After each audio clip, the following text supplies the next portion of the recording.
हमारे सबसे हमने ये पूछा कि ये ग्राफ और इस ग्राफ का ये कर्व रिप्रेजेंट किस चीज को करता है। सो पहली बात, ये ग्राफ है किस चीज का? सो ये ग्राफ है पोटेंशियल एनर्जी और इंटर न्यूक्लियर डिस्टेंस का। एंड ये ग्राफ का रिलेशन हमें ये शो करता है कि पोटेंशियल एनर्जी जितनी कम होती है, इंटर न्यूक्लियर डिस्टेंस उतना ही कम होता है। एंड पोटेंशियल एनर्जी जितनी बढ़ती है, इंटर न्यूक्लियर डिस्टेंस उतना ही बढ़ता है।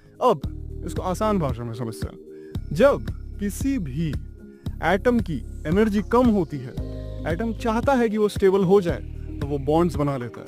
और जब उसकी एनर्जी बढ़ जाती है, जब उसको अनस्टेबिलिटी चाहिए होती है, सो वो दूर हो जाता है एक दूसरे से, राइट।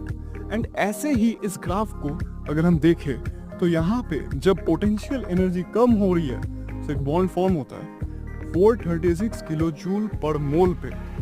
एंड सिमिलरली वही एनर्जी पे वो बॉन्ड टूट भी जाती है जब उसे सेपरेट होना होता है। एंड यहाँ पे हम इस कॉन्सेप्ट को समझ सकते हैं। अब आते हैं इसके कंक्लूजन पे।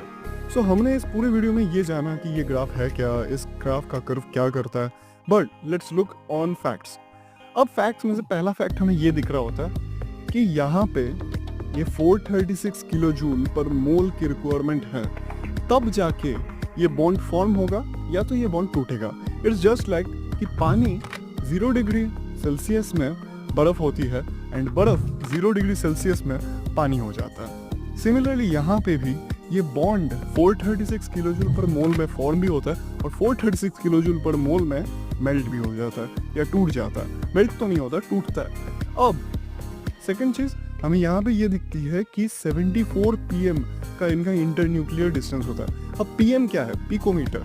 तो 74 पिकोमीटर इनका इंटर न्यूक्लियर डिस्टेंस है एंड 436 किलो जूल पर मोल वो एनर्जी है जहाँ पे ये बॉन्ड टूटेगी या जहाँ पे ये बॉन्ड बनेगी।